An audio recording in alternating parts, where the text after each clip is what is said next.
আলী রাদিয়াল্লাহু তাআলা আনহার ঘরে গেলেন। আলী রাদিয়াল্লাহু তাআলা আনহুর ঘরে যখন পয়গম্বর গেলেন, গিয়ে দেখেন হযরতে আলী বাসায় নাই। হযরতে ফাতেমা রাদিয়াল্লাহু তাআলা আনহাকে বললেন, ফাতেমা, ঘরে কি তোমার কোনো খাবারের ব্যবস্থা আছে নাকি? আল্লাহর নবী 3 দিনের না খাওয়া, চিন্তা করছেন আমার ঘরে তো খাবার নাই, দেখি আলীর ঘরে খাবার আছে কিনা। হযরতে ফাতেমা রাদিয়াল্লাহু তাআলা আনহা বলেন, বাবা, 1 দিন নয় 2 দিন নয়, আজকে 1 সপ্তাহ যাবত আপনার জামাতা আলীর ঘরে একটা মুহূর্তের জন্য আগুন জ্বলে নাই। বাবা, 1 সপ্তাহ আমাদের সংসারে কোনো আগুন জ্বলে না, সামান্য খেজুর খেয়ে আমরা দিন কাটায় দিতেছি। আল্লাহর নবী বলে, এখন কি অবস্থা, খেজুর আছে নাকি? বলে, এখন একটা খেজুরও বাকি নাই। হাসান কোথায়, হোসেন কোথায়? আল্লাহর নবী বলে, হাসান হোসেনকে দেখলে আমার বড় মায়া লাগে। হযরতে ফাতেমা বলেন, আব্বা, হাসান হোসেন খোদার তাড়নায় তারা ঘুমিয়ে গেছে। আল্লাহ নবী হযরতে আনাস রাদিয়াল্লাহু তাআলা আনহুকে নিয়ে তাদের সন্ধানে বের হয়ে গেলেন। যখন উহুদের ময়দানের দিকে যাইতেছে, আল্লাহ নবী দেখেন একজন বাগানের মালিক, সে নিজে বাগান পরিচর্যা করে, বাগানে সে পানি দিতেছে। আল্লাহর পয়গম্বর যা তাকে কি করলেন, সালাম দিলেন। সালাম দেয়া বলতেছে, ভাই, এই বাগানের মালিককে? বলে, আমি। আল্লাহর নবী বলেন, আপনি মালিক হয়ে কেন কাজ করেন? আপনার কি কোনো কাজের লোক নাই? বলে, না না না, আমার কোনো কাজের লোক নাই, এজন্য আমি নিজে কাজ করি। আল্লাহর নবী বলেন, আপনার কি কোনো কাজের লোকের প্রয়োজন আছে নাকি? বলে, হ্যাঁ আছে। তোমার কাছে কোনো লোকের সন্ধান আছে নাকি? বলে, আমি কাজ করতে চাই। আল্লাহর পয়গম্বর যখন বললেন, আমি আপনার বাগানে কাজ করতে চাই, আল্লাহর নবীকে বলে, আপনি তো বৃদ্ধ মানুষ, আপনার এই বয়সে কাজ করতে পারবেন না। এবার পয়গম্বর বলে, না না, আমি ভালো কাজ করতে পারি, আমাকে যদি আপনি কাছে নেন, আপনি পরিলক্ষিত আপনার হয়ে যাবে, আপনি অবলোকন করবেন যে আমি খুব ভালো কাজ করতে পারি। ঠিক আছে, দেখা যাবে। আল্লাহ তাআলার পয়গম্বর বাগানে যখন পানি দেওয়া শুরু করলেন, শর্ত ছিল 1 বালতি পানি উঠায়া যখন আল্লাহর পয়গম্বর কি করবে, তার বাগানে কাছে কাছে পানি দিবে। 1 বালতি পানি উঠানোর বদৌলতে তাকে 5টি করে খেজুর দিবে। সুবহানাল্লাহ, আরো জোরে বলুন সুবহানাল্লাহ। আল্লাহর নবীকে তারা তো চিনে না যে কারে দিয়ে কাজ করাইতেছি। নবী নিজে কাজ করে তারপরে খাইতে, তার মানে হালাল রিজিক উপার্জন করা ফরজ ইবাদতের পরে আরেকটা ফরজ। কারণ যখন বান্দা হালাল খাবে, যখন সে হালাল রিজিক পেটে ঢুকাবে, তখন তার দোয়া কবুল হবে। আল্লাহ তাআলার কাছে তার যে কোনো অ্যাপ্লিকেশন দাবি জানাইতে দেরি হবে, আল্লাহ তাআলা কবুল করতে দেরি করবেন না। সুবহানাল্লাহ, আরো জোরে বলুন সুবহানাল্লাহ। আজকে আমাদের দোয়া কবুল হয় না কেন? বলে, আমাদের খাবারের মধ্যে ভেজাল। কি বলে, ঠিক না বেশি? খাবার ভেজাল। বলবেন ভেজাল মানে ফরমালিন। এই ফরমালিন না, খাবারটা হলো হারাম। হারাম খাবার খেয়ে যদি হাজারো বার দোয়া করে, এই দোয়া আরশে আজিম পর্যন্ত পৌঁছাবে না, এই দোয়া জমিনেই থেকে যাবে। চিল্লায় বলুন, কথা ঠিক না বেশি? হালাল খাইলে ওই হালাল খাওয়ার দ্বারা তার দেহের ভিতরে যে শক্তি হবে, এই শক্তির দ্বারা ইবাদত করলে আল্লাহর কাছে কবুল হয়ে যায়। জোরে বলুন সুবহানাল্লাহ। মুহতারাম হাজিরিন, আল্লাহর নবী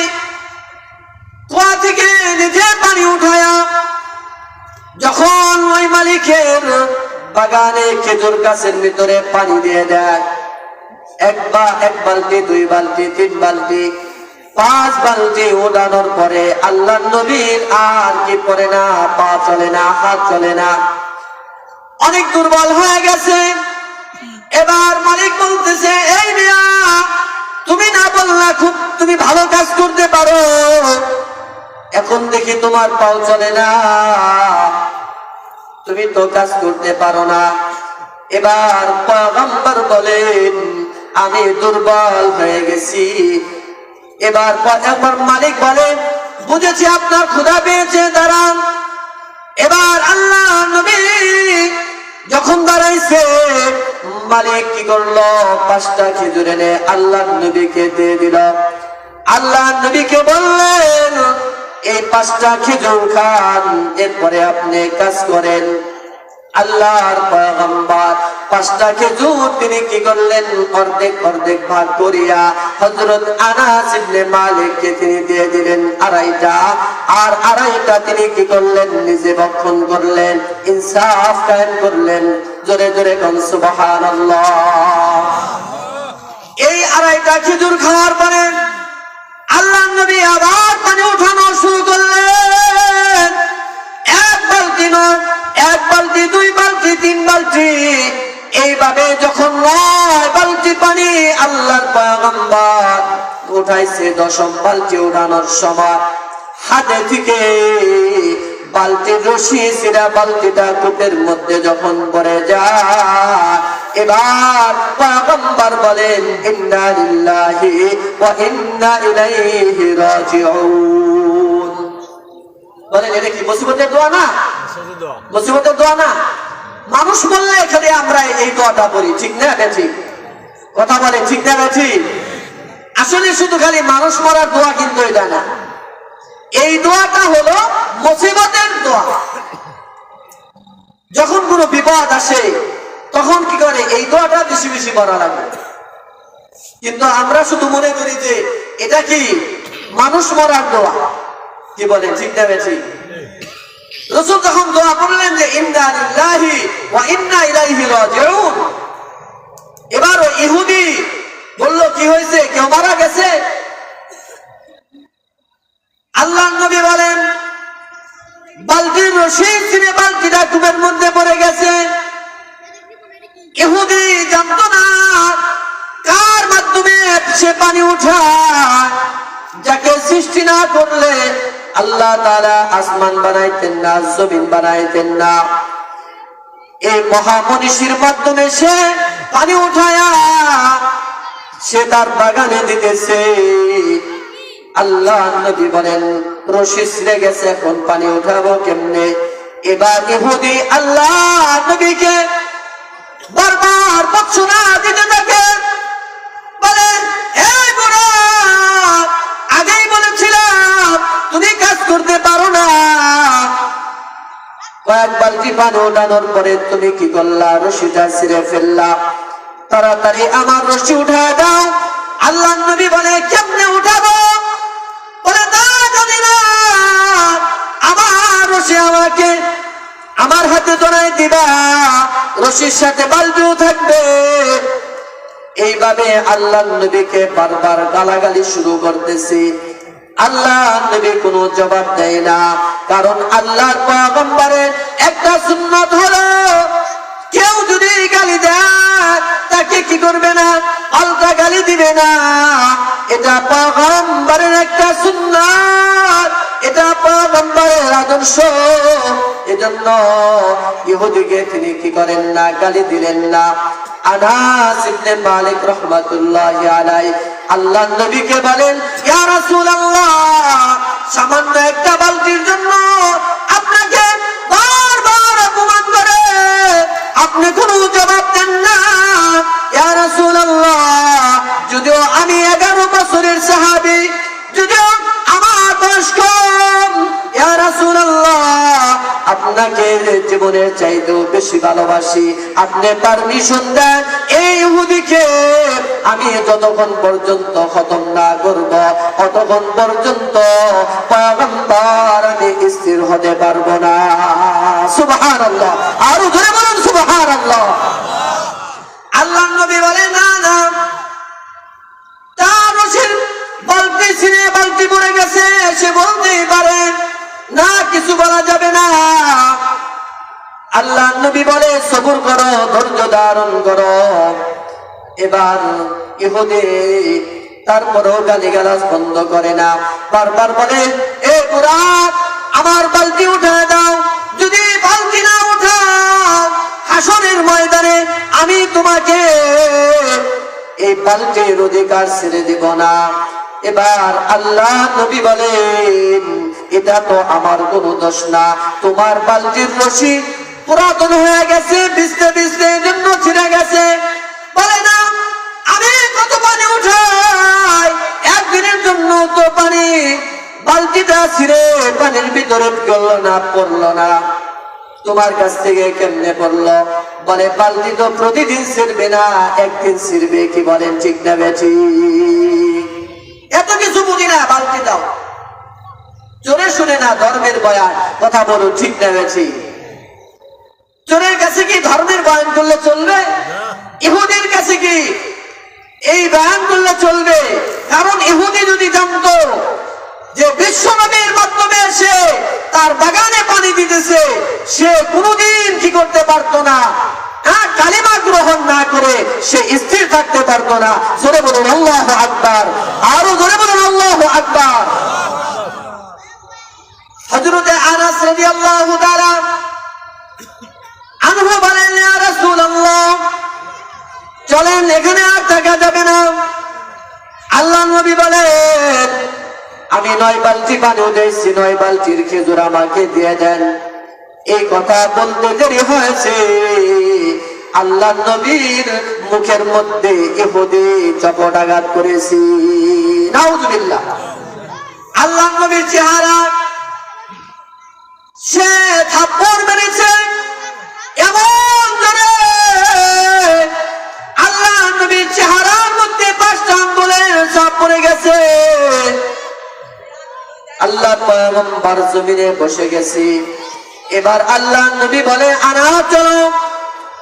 এবার আনাস বলে ইয়া রাসূলুল্লাহ না না, এখান থেকে যাব না, ইহুদির এই আমি প্রতিশোধ নিয়ে নেব। আল্লাহ নবী বলে না না, প্রতিশোধ নেওয়া লাগবে না, আল্লাহর কাছে দোয়া করি এই থাপড় যেন আল্লাহ তাআলার কাছে এই বান্দা কালিমা গ্রহণ করার একটা কারণ হয়ে যা। জোরে জোরে বলুন সুবহানাল্লাহ, আরো জোরে বলুন সুবহানাল্লাহ।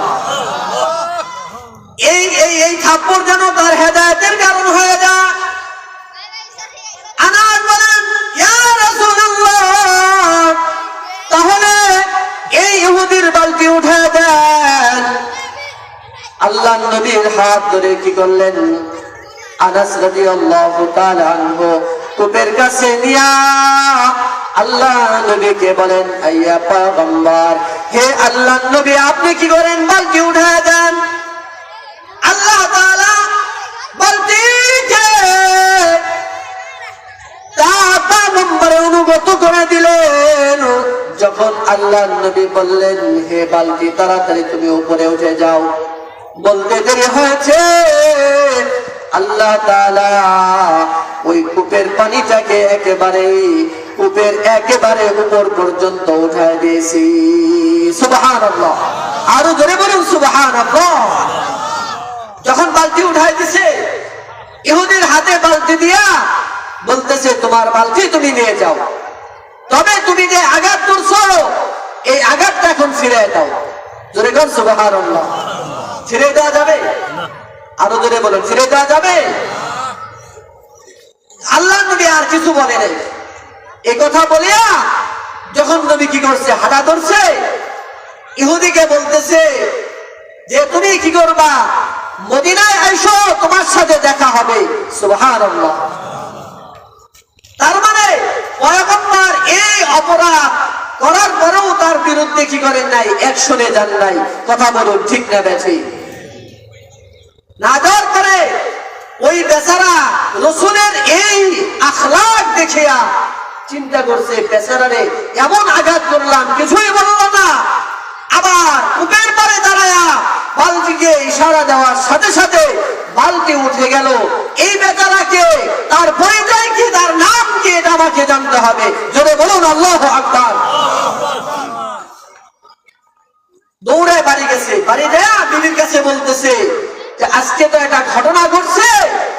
এই ঘটনা বেচারাকে, এবার তার বিবি বলতেছে চেহারা কেমন? বলে এমন চেহারা, এমন সুন্দর চেহারা আমি মক্কার জমিনে আর কোনোদিন দেখি নাই। জোরে কান সুবহানাল্লাহ।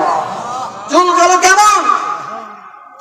বলে চুলগুলো হলো কুকরানো, তার দাঁতগুলো হলো এমন, যখন তার কথা বের হয় মনে হয় তার জবান থেকে মনে মুক্তা বের হইতেছে। জোরে বলুন সুবহানাল্লাহ। এবার ইহুদির স্ত্রী চিন্তা করছে, তুমি তো সাংঘাতিক খারাপ করছো, আমার বাবার বাড়ি মদিনা, এ তো আর কেউ না, এ হলো বিশ্ব মানবতার মুক্তির দূত জনাবে মুহাম্মদুর রাসূলুল্লাহ সাল্লাল্লাহু আলাইহি ওয়াসাল্লাম। যদি তুমি তোমার এই অপকর্মের জন্য তার কাছে ক্ষমা না চাও, দেখবে আগামীকাল যে হাতে তুমি তাকে আঘাত করেছো, এই হাত তোমার অবশ হয়ে যাবে।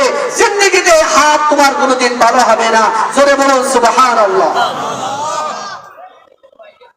এবার সে চিন্তা করছে যে এত মহামানব, তাকে আমি আঘাত করছি, যা আমি এই হাতে রাখবো না। তরবারি নিয়ে তার কি করছে, হাত একেবারে যেখান থেকে কি করছে, যে হাত দিয়ে আঘাত করছে ওই হাতটা কেটে ফেলছে। ধরে বলুন সুবহানাল্লাহ। হাতের দিকে সমাধান। এবার ইহুদির স্ত্রী বলে হাত কাটার কোনো দোষ না, হাতের দোষ না, দোষ হলো তোমার। চলো আমরা সেই নবীর কাছে যাই। এবার যখন ওই ইহুদি মদিনার দিকে দৌড়ায়, তার স্ত্রী পিছনের দিকে দৌড়ায়, দৌড়ায়া যখন আল্লাহর নবীর কাছে চলে গেলেন, আল্লাহর নবীর কাছে যা বলতেছে, ওগো আল্লাহর নবী, আমি বুঝতে পারি নাই, আমি জানতাম না যে আপনি আল্লাহর পয়গম্বর। আপনার শরীরে আমি আঘাত করেছি, আপনার মুখে আমি জবর আঘাত করেছি। ইয়া রাসূলুল্লাহ, আপনার চেহারা আঘাত করার কারণে আমি এত লজ্জিত হয়েছি, আমার এই হাতকে আমি কেটে ফেলেছি। ও পয়গম্বর, আমি আপনাকে চিনতে পারি নাই, আপনি আমাকে কালিমা পড়ে মুসলমান বানায় দেন। সুবহানাল্লাহ। আরো জোরে বলুন সুবহানাল্লাহ। আপনি আমাকে কালিমা পড়ে মুসলমান বানায় দেন। যখন আল্লাহ নবী তাকে কালিমা পড়ে মুসলমান বানায় দিয়েছে, এবার আল্লাহ নবীকে বলেন, ইয়া রাসূলুল্লাহ, আপনার সাথে আল্লাহ তাআলার সাথে সম্পর্ক গভীর, অতএব আপনি যেমনি ভাবে আমার কূপের বালতি উঠাই দিয়েছেন, ইয়া রাসূলুল্লাহ, আমি যেই হাত কি করেছি, কেটেছি, এই হাতটাকে আপনি জোড়া লাগায় দেন। সুবহানাল্লাহ। আমার হাতকে আপনি জোড়া লাগায় দেন। আল্লাহ নবী বলে কেমনে করব? এবারে ওকে বলে, ইয়া রাসূলুল্লাহ, আবু বকরের সাপের বিষ যেমন আপনার থুতু লাগায়া সাপের বিষ আপনি পানি বানায় দিয়েছেন, আপনি যদি আমার হাতের ভিতরে আপনার মুখের লালা লাগায় দেন, আল্লাহ তাআলা আপনার মুখের লালার বদৌলতে আমার হাতকে আল্লাহ তাআলা জোড়া লাগায় দিবেন। সুবহানাল্লাহ। এবার আল্লাহর নবী বলেন, ও আনাস, তুমি এই বান্দার হাত যেখান থেকে কেটেছে ওটাকে তুমি কি করো, ধরো। আল্লাহর নবী মুখের দিকে লালা দিয়া চতুর্দিকে যখন লালা লাগাই দিয়েছে, এবার আল্লাহ নবী বলেন তুমি কি করো, চাপ দিয়ে কিছু সময় ধরে রাখো। কসম খোদার, কিছু সময় পরে তার হাতটা একেবারে আসলের মতো হয়ে গেছে। আল্লাহু আকবার, আরো জোরে বলেন আল্লাহু আকবার।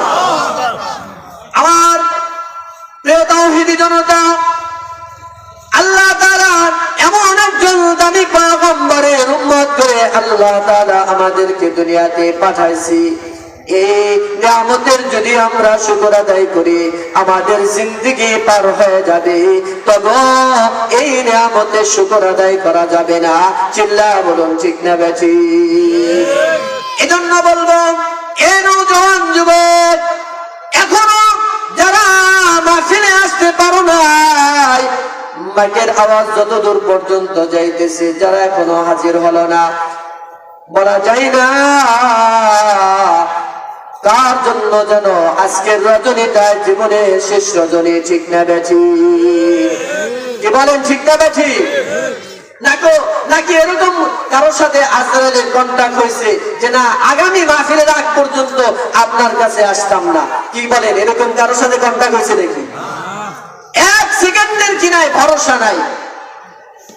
এজন্য বলবো যদি আজকের এই মাহফিল আল্লাহর দরবারে কবুল হয়ে যায়, আল্লাহ তাআলার কাছে যদি এই আল্লাহ তাআলার কাছে যদি আজকে আমাদের বসা কবুল হয়ে যায়, আমার আপনার জন্য নাজাতের মাধ্যম আল্লাহ তাআলা করে দিতে পারেন কিনা?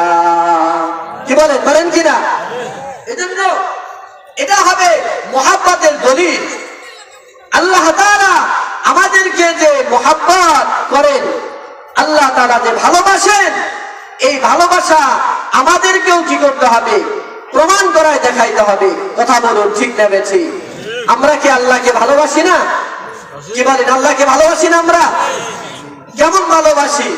যে আল্লাহ তাআলাকে যে আমরা ভালোবাসি, এটা শুধু মুখে বললেই হবে না, আল্লাহ তাআলার বিধান মেনে, পয়গম্বরের সুন্নাত মেনে তারপরে ভালোবাসা প্রকাশ করতে হবে। কথা বলুন ঠিক না বেঠি? কারণ হাসরের ময়দানে আল্লাহ তাআলার কাছে যেদিন আমরা যাব, আমার আপনার নেক আমল যদি কবুল না হয়, আল্লাহ রাসূলের ভালোবাসা যদি নিয়ে কবরে যাইতে পারি, এটা মুহাব্বতের দলিল হবে, জান্নাতে যাওয়ার কারণ হবে। জোরে বলুন কথা ঠিক না বেঠি? এই যে কোরআনের মাহফিল, এই কোরআনের মাহফিলটা কোরআন হাসরের ময়দানে বান্দার পক্ষে অথবা বিপক্ষে সাক্ষী দিবে। জোরে বলুন সুবহানাল্লাহ। قال رسول الله صلى الله عليه وسلم القرآن حجة لك أو عليك। পয়গম্বর বলেন কোরআনটা কারো জন্য জান্নাতে যাওয়ার কি হবে, কারণ হবে, কারো পক্ষে সাক্ষী দিবে, কারো পক্ষে দলিল হবে, অথবা এই কোরআন কারো বিপক্ষে দলিল হয়ে যাবে। আমার ভাইরা বন্ধুরা আমার, এই কোরআনটা কার পক্ষে হবে? আমরা আপনারা সকলে জান্নাতে যাইতে চাই। কি বলেন ঠিক না বেঠি? আরো জোরে বলুন ঠিক না বেঠি? আমরা চাই যে মরার পরে আমরা জান্নাতে চলে যাব, এটা আমাদের তামান্না। কিন্তু আল্লাহ তাআলার জান্নাত, আল্লাহ তাআলার জান্নাত কিছু কিছু বান্দাদের জন্য আগ্রহ প্রকাশ করে যে ওই বান্দাদেরকে জান্নাত বারবার ডাকে। এই সকল গুণের মানুষগুলো যাদের মধ্যে এই গুণগুলো পাওয়া যায়, আল্লাহর পয়গম্বর বলে ওই বান্দাদের জন্য জান্নাত আগ্রহ প্রকাশ করে। জোরে জোরে বলুন সুবহানাল্লাহ। আল্লাহর নবী বলেন ইন্নাল জান্নাতা তাশতাকু ইলা 5 নাফার তালিল কুরআন। আল্লাহ জান্নাত 5 শ্রেণীর মানুষের জন্য আগ্রহ প্রকাশ করতে থাকে। জোরে জোরে বলুন সুবহানাল্লাহ। 1 নম্বর হলো তালিল কুরআন, যারা কোরআন তেলাওয়াত করে, যারা আল্লাহর কালাম পড়ে, এই কোরআন তেলাওয়াতকারীদের জন্য আল্লাহ তাআলার জান্নাত লাফাইতে থাকে। জোরে জোরে বলুন আল্লাহু আকবার। আমার ভাইরা, এই কোরআন তেলাওয়াতের এত দাম, মর্যাদা। এজন্য পয়গম্বর অন্য হাদিসে বলে ফজলুল আলিমি আলাল আবিদি কা ফজলি আলা আদনাকুম।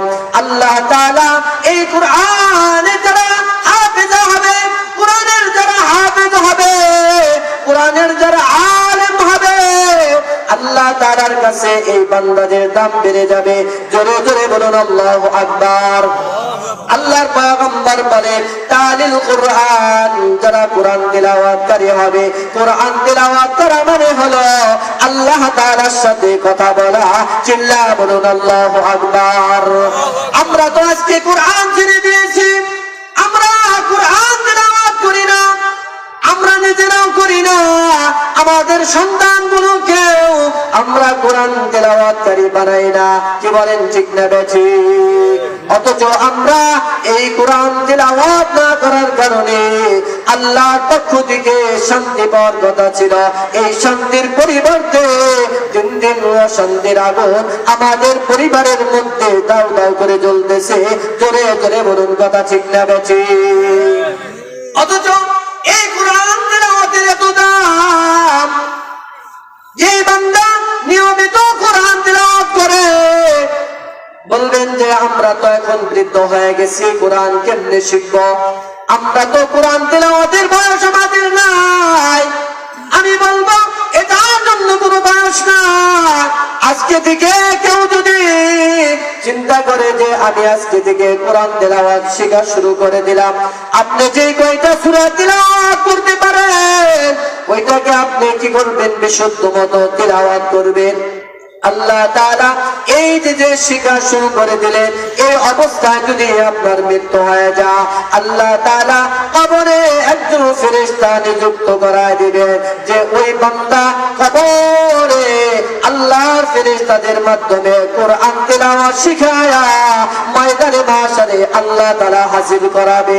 জোরে জোরে বলুন আল্লাহু আকবার। আমরা যে কয়টা সূরা পড়ি, যদি কেউ সূরাতুল ইখলাস তিলাওয়াত করে, পয়গম্বর বলেন যদি কোনো বান্দা কুল হুয়াল্লাহর সূরা একবার তিলাওয়াত করে, আল্লাহ তাআলা ওই বান্দার আমলনামা 10 পারা কোরআন তিলাওয়াতের সওয়াব উঠায়া দেয়। সুবহানাল্লাহ। কেউ যদি 20 পারা পড়ে, 2 বার পড়ে 20 পারা, কেউ যদি 3 বার পড়ে, আল্লাহ তাআলা পুরা কোরআন খতমের সওয়াব তার আমলনামায় উঠায়া দেয়। জোরে কান সুবহানাল্লাহ। আল্লাহর নবী বলেন কোন বান্দা যদি ফজরের নামাজের পরে সূরা ইয়াসিন তেলাওয়াত করে, এই সূরা ইয়াসিন তেলাওয়াতের বদৌলতে আল্লাহ তাআলা 10 খতম কোরআন তেলাওয়াত করলে যে সওয়াব হয় তার আমলনামায় আল্লাহ তাআলা উঠায়া দেয়। আল্লাহু আকবার। আরো জোরে বলেন আল্লাহু আকবার। ওই সন্তানের বাবা বড় ভাগ্যবান বাবা, ওই সন্তানের মা বড় ভাগ্যবান মা, যে সন্তানের মা কোরআনের হাফেজ হয়, যে সন্তানের মা কোরআনের হাফেজা হয়, যে সন্তানের বাবা আলেমের বাবা হয়, যে সন্তানের বাবা আলেমার বাবা হয়, এটা বড় ভাগ্যবান মা, ভাগ্যবান মাতা। চিল্লা বলুন কথা ঠিক না বেঠিক? আরো জোরে বলুন ঠিক না বেঠিক? হাসরের ময়দানে এই কোরআনের হাফেজা, কোরআনের আলেমা, যারা আলেমা হবে, যারা হাফেজা হবে, হাফেজ হবে, যারা আলেম হবে, আল্লাহ তাআলা হাসরের ময়দানে এই হাফেজদেরকে বলবে তোমরা জান্নাতে চলে যাও। তখন হাফেজরা কি করবেন? জান্নাতে যাবে না। বলবে না না, আমি আপনার জান্নাতে যাব না, কারণ আমার মা এখনো সে জান্নাতে যাইতে পারে নাই, আমার বাবা জান্নাতে যায় নাই। আল্লাহ বলবে তোমার মা বাবাকে নিয়ে যাও। সুবহানাল্লাহ বলবেন না? তারপর হাফেজে কোরআন যাবে না। বলে কি হয়েছে? তোমার মা বাবাকে তো দিয়ে দিলাম। বলে আমার দাদা দাদিকে তো এখনো জাহান্নাম থেকে নিতে পারি নাই। বলবে তোমার দাদা দাদিকেও নিয়ে যাও। তারপরেও যাবে না। বলে তোমার নানা নানিকেও নিয়ে যাও। পরিবার থেকে এরকম 10 জন জাহান্নামীদেরকে আল্লাহ তাআলা হাফেজে কুরআনকে জান্নাতে নেওয়ার পারমিশন দিয়ে দিবে। জোরে জোরে বলুন সুবহানাল্লাহ। এরপর হাফেজে কুরআন জান্নাতে যাবে না কেন? ও হাফেজে কুরআন, কেন তুমি আজকে জান্নাতে যাও না? বলে না না, আমি ওই পর্যন্ত জান্নাতে যাব না। কারণ যাদের টাকা আমি হাফেজ হয়েছি, যাদের বাড়িতে আমি হাফেজ হয়েছি, আলেম হয়েছি, আমি তাদেরকে সারা জান্নাতে যাব না। আল্লাহ তাআলা বলবেন, ও হাফেজ কুরআন, যাও যাও, তোমার যাকে পছন্দ হয় তাদেরকে জাহান্নাম থেকে বের করে করে জান্নাতের মধ্যে ঢোকায় দাও। জোরে জোরে বলুন সুবহানাল্লাহ। আমার ভাইরা, বন্ধুরা আমার, তালিল কুরআন, কুরআন তিলাওয়াত কারি যে হবে, আল্লাহ তাআলা তাকে কি করবেন? জান্নাত ওই বান্দার জন্য আগ্রহ প্রকাশ করবে। চিল্লা বলুন ঠিক না বেঠিক? কুরআন তিলাওয়াতের এত দাম, যারা কুরআন তিলাওয়াত করবে, কুরআন তিলাওয়াতের কারণে আল্লাহর কাছে তার দাম বেড়ে যাবে। যেমন খাজা মঈনুদ্দিন চিশতি রাহমাতুল্লাহি আলাইহি, কুরআন তিলাওয়াতের কারণে তার দাম বেড়ে গেছে। জোরে জোরে বলুন সুবহানাল্লাহ। রাবিয়া বসরি রাহমাতুল্লাহি আলাইহি এত বড় আল্লাহর ওলি ছিলেন। রাবিয়া বসরি তার একই কাজ ছিল নামাজের নামাজ, তিলাওয়াতে কুরআন। রাবিয়া বসরি রাহমাতুল্লাহি আলাইহি যখনই সময় পাইতেন নামাজে দাঁড়ায় যাইতেন, যখনই সময় হইতো কুরআন তিলাওয়াতে লেগে যাইত, জিকরুল্লাহ লেগে যাইত। এজন্য রাবিয়া বসরি রাহমাতুল্লাহি আলাইহির মর্যাদা এত বেশি হয়েছে। রাবিয়া আল্লাহর কাছে কোনো জিনিস চাইতে দেরি হয়তো আল্লাহ তাআলা ওটাকে দিতে সামান্যতম দেরি করতেন না। সুবহানাল্লাহ। একদিন রাবিয়া বসরি রাহমাতুল্লাহি আলাইহি তিনি চিন্তা করলেন, বাইতুল্লাহ যাব, হজ করার জন্য যাব। কারণ মুসলমান যে হবে তার জন্য বাইতুল্লাহ যাওয়ার তামান্না আছে না নাই? আরো জোরে বলুন, আছে না নাই?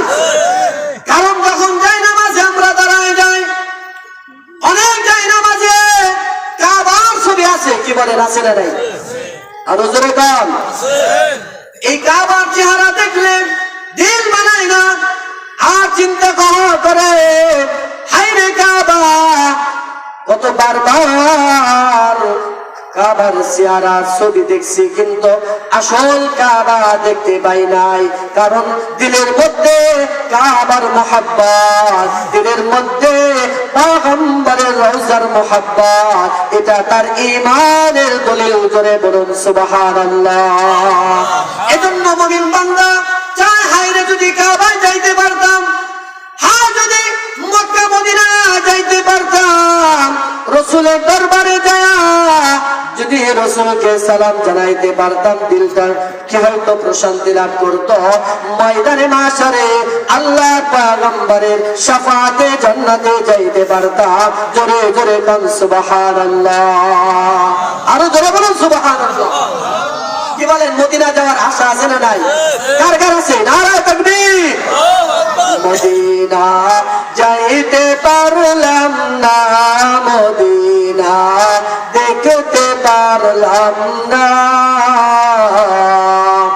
আমি অসহায় তাই এত দূরে রই, অসহায় তাই এত দূরে রই, শুধু সালাম জানাই, মদিনা দেখতে পারলাম না, মদিনা যাইতে পারলাম না।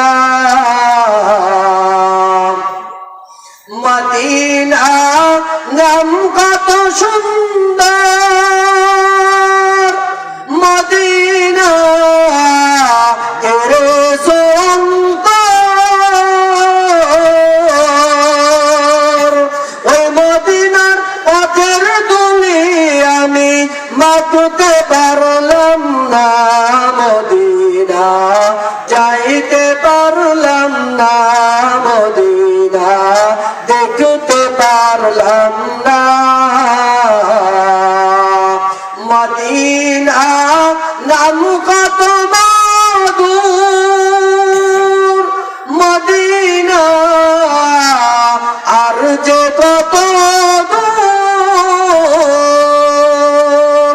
পাখির না দানা থাকলে পাখির না দানা থাকলে যেতাম মদিনায় মদিনা দেখতে পারলাম না মদিনা যাইতে পারলাম না। আল্লাহ কবুল করে নেন, সকলে বলুন আমিন। আরো জোরে বলুন আমিন। কি বলেন, কাবা যাইতে মন চায় না? মক্কা মদিনায় যাইতে মন চায় না? কার কার নারায়ে তাকবীর। আল্লাহ এই সব হাতগুলোকে মক্কা মদিনার জিয়ারত নসিব করো, সকলে বলুন আমিন।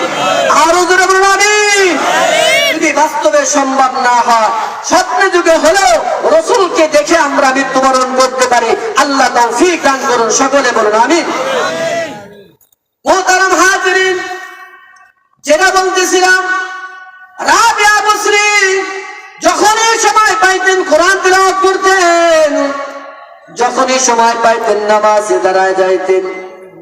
আজকের এই মাহফিলে অনেক মা বোন আছে এখনো তারা কোরআন পড়তে পারে না, এখনো 5 ওয়াক্ত নামাজ পড়ে না।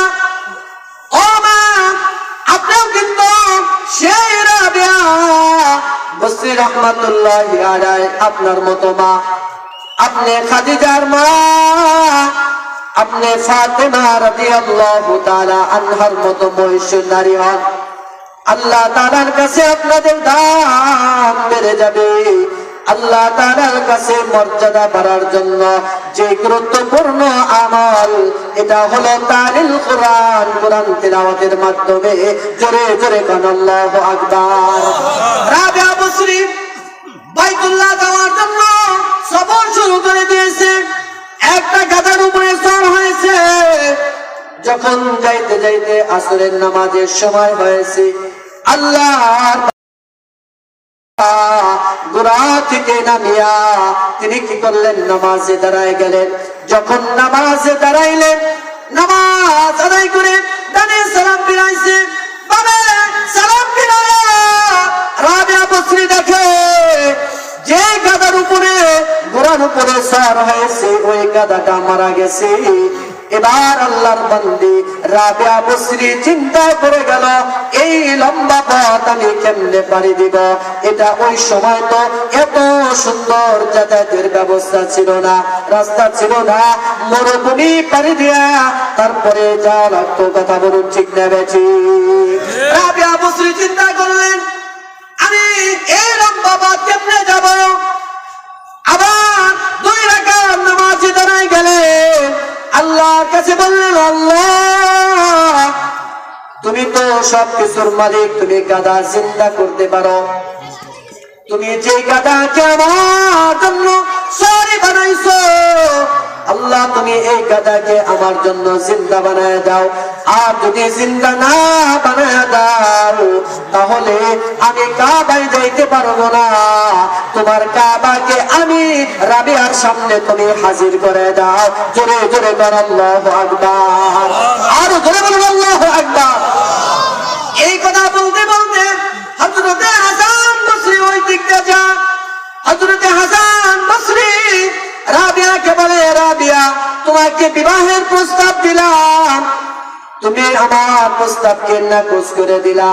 যদি আমার সাথে বিবাহ বসতা, তাহলে আমি তোমাকে নিয়ে যাইতে পারতাম। সুবহানাল্লাহ।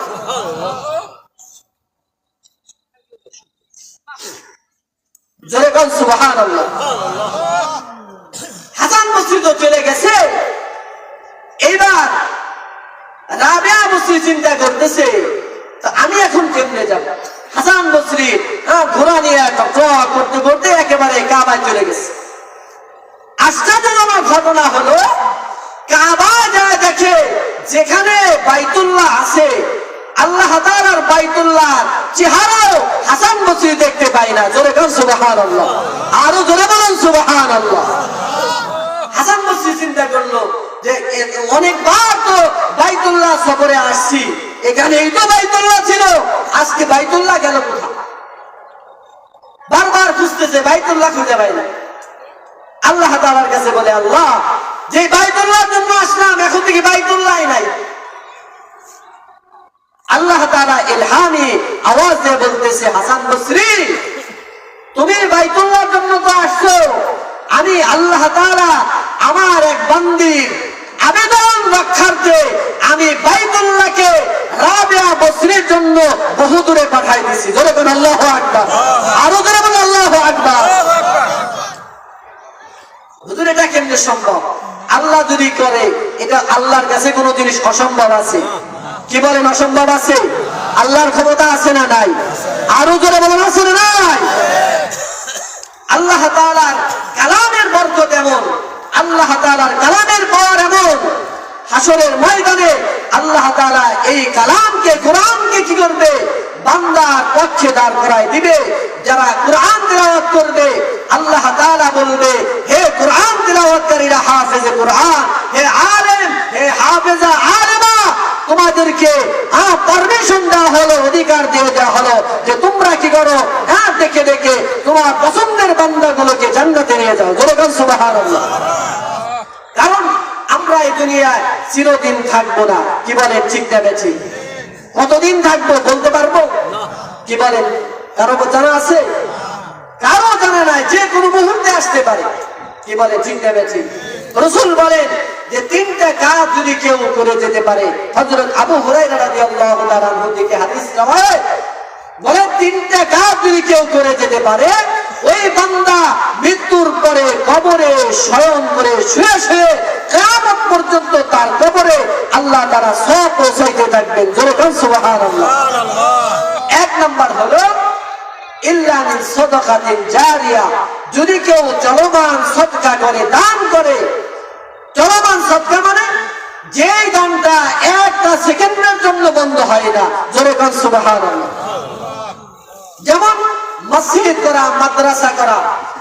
এই যে মাদ্রাসাগুলো, এগুলো হলো দ্বীনের মার্কাজ, এগুলো হলো দ্বীন রক্ষার দুর্গ। যতদিন পর্যন্ত মাদ্রাসা থাকবে, অতদিন পর্যন্ত এই দেশে কি হবে না, ভণ্ড, এই দেশে ইসলাম বিরোধী কোন ধরনের আইন বাস্তবায়ন করা সম্ভব হবে না। কথা বলুন, ঠিক না বেঠিক? এজন্য ইহুদিদের চক্র হলো, ইহুদিদের কৌশল হলো যে এই জমিন থেকে কেমনে মাদ্রাসা বন্ধ করা যায়, কেমনে কোরআনের আওয়াজ বন্ধ করা যায়, এই চেষ্টায় তারা সব সময় লিপ্ত আছে। কথা বলুন, ঠিক না বেঠিক? আরো যারা বলুন, কথা ঠিক না বেঠিক? এজন্য এই মাদ্রাসা আমি থাকবো না, আপনি থাকবেন না, কিন্তু কারো না কারো মাধ্যমে আল্লাহ তাআলা এই মাদ্রাসাকে জারি রাখবেন। কথা বলুন, ঠিক না বেঠিক? এখান থেকে যারা হাফেজা হবে, যারা আলেমা হবে, আল্লাহ তাআলা যাদের অর্থায়নে, যাদের টাকা, যাদের বুদ্ধিতে, যাদের পরামর্শে এই মাদ্রাসার হাফেজা হবে, আলেমা হবে, আল্লাহ তাআলা প্রত্যেকের আমলনামায় সওয়াব দিয়ে দিবেন। আরো জোরে বলুন সুবহানাল্লাহ। এজন্য এই মাদ্রাসা বলবেন যে আমি তো একা, এই মাদ্রাসাতে আমি একা একটা মাদ্রাসা চালানো সম্ভব না। কি বলেন, ঠিক না বেঠিক? আরো জোরে বলুন, ঠিক না বেঠিক? আপনি যতটুকু পারেন অতটুকু দিবেন, কিন্তু আল্লাহ তাআলা আপনাকে কি করবেন, একেবারে পর্যাপ্ত পরিমাণ দান করবেন। জোরে বলুন সুবহানাল্লাহ। কারণ যে কোনো সময় আমার মৃত্যু হয়ে যেতে পারে। ঠিক না বেঠিক? যেদিন মৃত্যু হবে কত আশা আকাঙ্ক্ষা আমরা নিয়ে থাকি। কি বলে, ঠিক না? কারণ মানুষের আশার কোন শেষ নাই। শেষ আছে? অফিসে গেছে, ঠিক এমন সময়, অফিসে যাওয়ার সময় মা বিভিন্ন আবদার করে, ছেলেরা বিভিন্ন আবদার করে, এটা নিয়ে আসবেন, সেটা নিয়ে আসবেন। কি বলে, করেন? করে না? অনেক সময় ছেলে মেয়েরা বলে, আব্বু এই জিনিসটা কি করবেন, নিয়ে আসেন। যে ঠিক আছে, নিয়ে আসুননি, তোমরা অপেক্ষা করো। এদিকে বাড়ির সবাই অপেক্ষা করতেছে যে আমার জন্য তো এরকম মজা নিয়ে আসবে। আসার কথা মনে করেন রাত ৮টার সময়, রাত ৮টা পার হয়ে যায়, ৯টা, ১০টা, ১১টা, ১২টা, ফিরে আসে না। হঠাৎ করে ফোন আসছে। যখন ফোন আসছে, যখন বাসার একজনে ফোন করছে, বলছে যে এই মলের যে মালিক, সে কি লাগে? বলে, সে তো আমার স্বামী।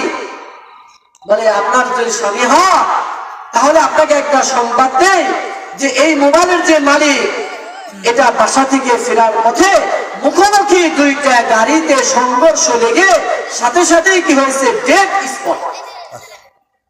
কি বলেন, এরকম ঘটনা ঘটে কিনা? যখন মৃত্যুবরণ করছে, অ্যাম্বুলেন্সে যখন নিয়ে আসছে, তো যখন অ্যাম্বুলেন্স দেখছে, অ্যাম্বুলেন্স দেখার পরে ছোট ছোট ছোট বাচ্চা, ওরা তো এত কিছু বোঝে না, কি বলে ঠিক না? যখন বাসায় এনে শোয়াইছে, দেখেন এমন দুনিয়াটা হলো এমন, আপনি লক্ষ লক্ষ টাকা দিয়ে বাড়িঘর সাজাইছেন, যদি আপনার মৃত্যু হয়, আমার যদি মৃত্যু হয়, মৃত্যুবরণ করার পরে হসপিটাল থেকে এনে আমাকে কি বিল্ডিং এর ভিতরে ঢুকাবে? কি বলেন, ঢুকাবে? কেন বলে বিল্ডিং এর ভিতর ঢুকাবে না কেন? যে এই মানুষ আর ঘরে ঢুকানো যাবে না। কি বলে ঠিক না বেশি? বরঞ্চ বিল্ডিং এ যদি মৃত্যুবরণও করে, মরার সাথে সাথে কিভাবে তাড়াতাড়ি কি করবে, মাটি দিবে, দাফন করবে, এই কাজ করার জন্য যে তাড়াতাড়ি ঘর থেকে বের করো। কি বলে ঠিক না বেশি? এটা হলো আমাদের জীবনের একেবারে চূড়ান্ত একটা শিক্ষা। আর মরার পরে এমন একটা কাপড় কি করবে, পরায় দিবে, যে কাপড়ের কিনাই পকেট নাই। কি বলে ঠিক না বেশি?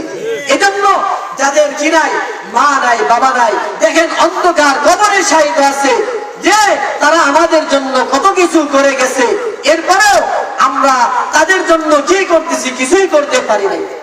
এজন্য কেউ যদি মার জন্য, বাবার জন্য আল্লাহ তাআলার রাস্তা খরচ করতে পারে, মাদ্রাসায় দান করতে পারে, আল্লাহ তাআলা এই দানের উসিলায় তার মা বাবার কবরকে আল্লাহ তাআলা জান্নাতের বাগান বানায় দিবেন। জোরে বলুন সুবহানাল্লাহ। এজন্য আমরা এমন কেউ আছি, অতিথিদের মধ্যেও যদি থাকে, যে এই মাদ্রাসার অনেক জায়গার প্রয়োজন আছে, বিল্ডিং এর প্রয়োজন আছে। কি বলেন ঠিক না ঠিক? আমরা চাই এই মাদ্রাসা অল্প সময়ে দাওরা হাদিস পর্যন্ত আল্লাহ তাআলা কবুল করে নেন। সকলে বলুন আমিন। আরো জোরে বলুন আমিন। এজন্য আমি চাই যে অতিথিদের মধ্যে থাকলেও ভালো, এখানে যারা আছেন, এই মাদ্রাসার জন্য আপনি 1 লক্ষ টাকা দিয়ে আপনি কি করবেন, হাফেজা আলেমা বানানোর কাজে আপনি সহযোগিতা করবেন। আল্লাহ তাআলা আপনার দানের বদৌলতে আল্লাহ তাআলা কোটি কোটি টাকার মালিক বানায় দেবেন। জোরে বলুন সুবহানাল্লাহ। এরকম একজন লোক যারা বলেন যে হুজুর আমি এই মাদ্রাসার নির্মাণ কাজে যখন বিল্ডিং করবে, এই কাজের জন্য আমি 1 লক্ষ টাকা দিব, আল্লাহ তাআলার কাছে দোয়া করব, আল্লাহ তাআলা যেন আপনাকে হযরতে আবু বকরের সাথে জান্নাতের ফয়সালা করে দেয়। জোরে বলুন আমিন। আরো জোরে বলুন আমিন। আল্লাহর রাস্তায় দান করলে কখনো কি করে না, ঠকে না, বরঞ্চ আল্লাহর রাস্তায় দান করলে কি হয়, টাকা পয়সা বাড়ে, আল্লাহ তাআলা কামাই রুজির মধ্যে বরকত দান করেন। এরকম কেউ আছে যে অতিথিদের মধ্যে 1 লক্ষ টাকা দেওয়ার মতো, অথবা প্যান্ডেলের যারা বসে আছে 1 লাখ টাকা দেওয়ার মতো, বেশি কিছু না। আল্লাহ তাআলার কাছে দোয়া করি, আল্লাহ তাআলা যেন কামাই রুজির মধ্যে বরকত দান করেন, কোটি কোটি টাকার মালিক বানায় দেন। আল্লাহ, কেউ আছেন এরকম 1 লাখ টাকা দেওয়ার মতো? অতিথিদের ভিতরে থাকলে নাম বলে দিবেন ইনশাআল্লাহ। 50,000 টাকা দিতে একজন লোক দাঁড়ায় বলেন যে হুজুর আমার